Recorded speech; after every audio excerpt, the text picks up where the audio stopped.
Wala na siya, Kidlat. Anong yan? Nasagasaan si Max. Hit and run. Si Tata. Kumusta si Tata? Si Tata naman ay yung nagtatago. Kahit yung mga pulis hindi siya mahanap eh.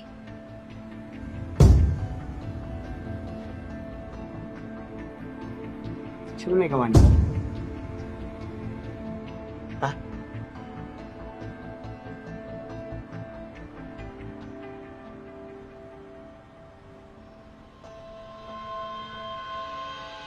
Kita mo yung ginawa mo? Kasalanan mo yan. Sige! Ano ginawa Kung di mo pinilit sila mo dyan, nakausapin sila Max, si Tata, hindi mangyari to. Ano sinisisi mo, ha? Tama na! Sinisisi mo! Tama na! Ikaw! May kasalanan eh! Alam ka pa, ha? Hoy! Bumalik na kayo! Gusto ng dalaw. Uwi na. Teka.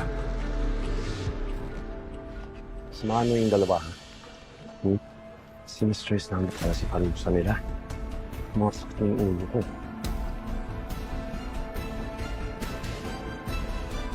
Ang susi ko. Sabi ko na nga, boy. Kidlat!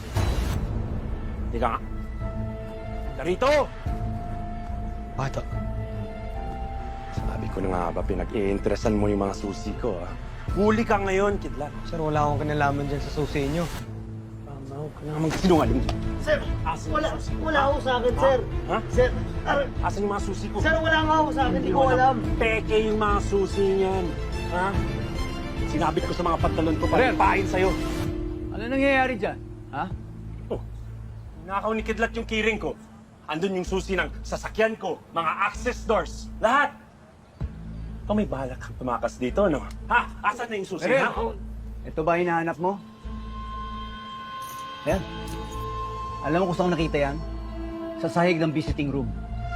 Mag-iingat ka. Baka mamaya marami makalabas dito. Di ba?